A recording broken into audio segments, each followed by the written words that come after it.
JBN, we keep you informed. 3 shot, 1 fatally in Clarendon. 3 men were shot, 1 fatally in Canaanites, Clarendon, Monday afternoon. The deceased has been identified as 38-year-old Camel Gray, also known as Pops, of Canaanites.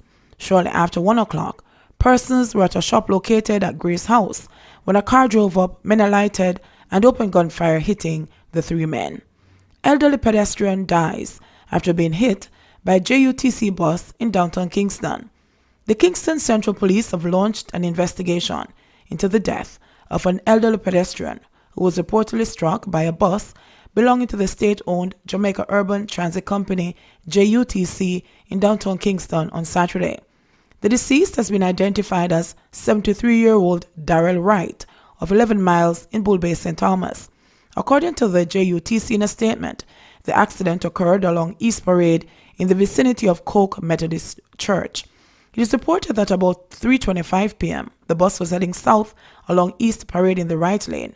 When on reaching Coke Methodist Church, the driver suddenly heard an impact to the right side of the unit. He said that upon hearing the sound, he quickly stopped the bus and found out that an elderly male pedestrian had been hit and that he had fallen to the roadway, the JUTC said.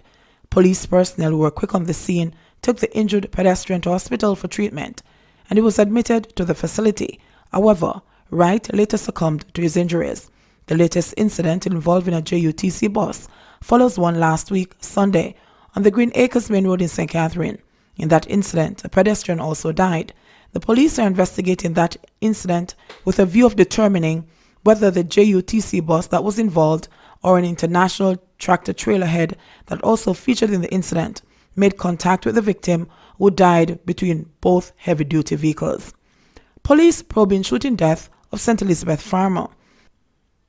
The police are now investigating the murder of a man in Magotty, St. Elizabeth yesterday. Dead is 48-year-old Lennox Williams, a farmer of Carisbrook district in the parish. Reports from the Magotty police are that Williams was at a shop in his community about 1:30 p.m. when armed men approached and opened fire, hitting him. He was taken to the hospital where his death was confirmed. The police say they are following strong leads and hope to make an early breakthrough in the case. In the meantime, they are appealing to people who have information that may assist in finding the assailants to call Crime Stop at 311 or the Magotty Police Station at 876-368-3991. Millions blown as cops and families delay autopsies. The storage of bodies awaiting autopsies is costing the Jamaican government millions of dollars annually, partly because of the failure of the police and the family members of deceased to turn up for post-mortems. For the 2017-2018 fiscal year, at least $80 million was spent on storage, skyrocketing by 45% to $116.5 million the following year, according to data obtained from the Institute of Forensic Science and Legal Medicine. The institute is responsible for conducting forensic examinations and analysis on physical evidence submitted by the police and other agencies. An allocation of $100 million was made for the current fiscal year, but it is not clear how much of that amount has been expended. Dr. Judith Mott, executive director of the institute, said the police are sometimes to blame for causing delays affecting 2 to 3 cases for each of the 7 pathologists currently employed by the government. One of the challenges that we also have that impact our service delivery is a lack of cooperation from the police, who turn up at postmortems very late or don't turn up at all, Mowat said.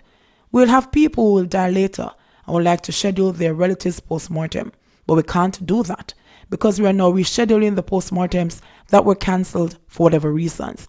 But Dr. S.L. Prasad Kadelia, one of the forensic pathologists at the Hope Boulevard St. Andrew-based institute, says family members of deceased persons are not without fault. Here I'll blame the family members also. Some of the family members don't want to come, don't want to get the postmortem done early because they'll be planning for the funeral at a later date, and they don't want to get the postmortem done immediately to incur any storage fees with the funeral homes. So I won't blame entirely police. I will also blame the family members also, Prasad Kadelia said. When contact was made with Senior Superintendent Stephanie Lindsay, head of the Jamaica Constabulary Force Corporate Communications Unit, she informed us that she was not aware of the situation. Kick Kartel off pedestal, children's advocate urges. The confirmation of convicted murder Vybz Kartel as the undisputed role model for children who were in conflict with the law has left Diane Gordon Harrison, Jamaica's children's advocate and national rapporteur on trafficking in persons, deeply disturbed. She told Sunday's Caribbean Conference of Seventh-day Christians at the Knutsford Court Hotel, New Kingston, that a study conducted by the Office of a Children's Advocate among girls and boys who were either charged or accused formally of having committed an offense have revealed the finding. The prayer breakfast was centered around the theme, Save Our Boys, Save Our Nation, rated as dancehall's greatest lyricist in 2014.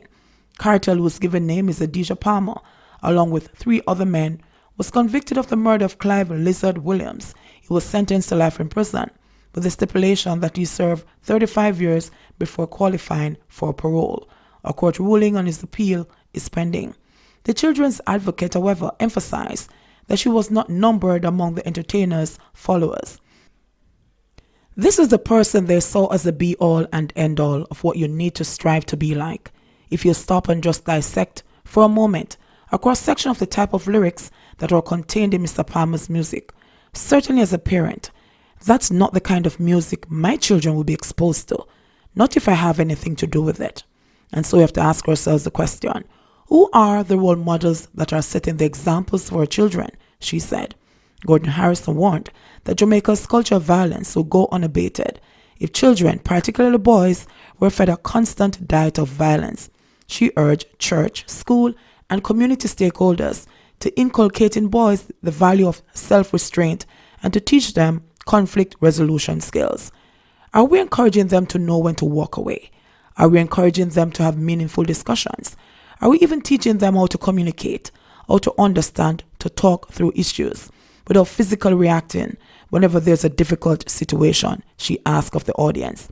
Gordon Harrison urged parents and others to seek out timely and sustained intervention for boys who are often both the victims and the perpetrators of crime. Boys are also featuring prominently as victims of human trafficking, the National Rapporteur in Trafficking of Persons said, emphasizing that many breaches were occurring in open view.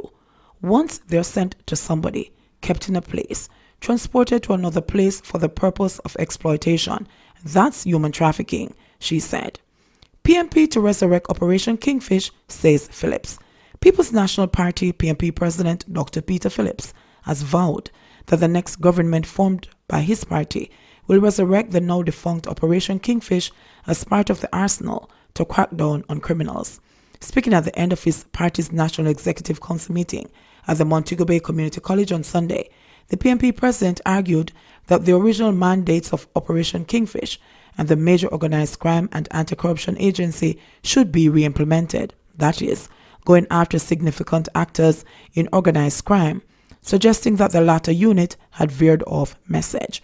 We would revisit operations like Operation Kingfish and the original formation of MOCA, which went out to identify the kingfishers of criminality, the leading proponents of violence, and to bring them to book, to prepare cases against them so we can take them out of commission and a host of other things as well, he said.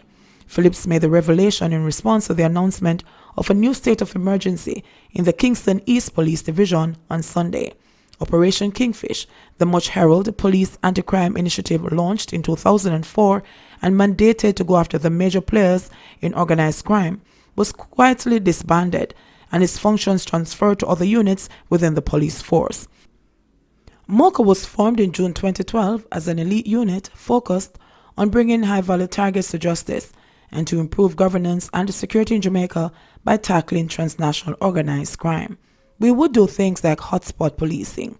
We would go not just in the areas with states of emergency, but wherever you have this kind of upsurge or presence of potential violent criminal activity, we would be going out there and focusing on those areas, putting in police posts, Phillips said. Phillips, who is also the opposition leader, said that a PNP administration would arrest the wave of violence by being a step ahead of criminals. We would also be doing what we call anticipatory policing, when you can tell by your intelligence that there is likely to be an upsurge, to go in there preemptively to address those needs, said the PNP president. We would also be placing a lot more energy on long-term social interventions in these areas that are producing violent criminals to try to separate the criminal from the community and to bring the community over to peace, said Phillips, who chastised the Wholeness Administration for having no cure for crime but the imposition of SOEs. We have always felt that there's a better way than states of emergency, that you need to have more effective utilization of the existing powers, that you need to have a range of intervention, both on the policing side and also on the social intervention side, coupled with the problems of re-socializing young men in schools. JBN, we keep you informed. Please remember to subscribe, like, share, leave us a comment and click the notification bell to receive our daily news items.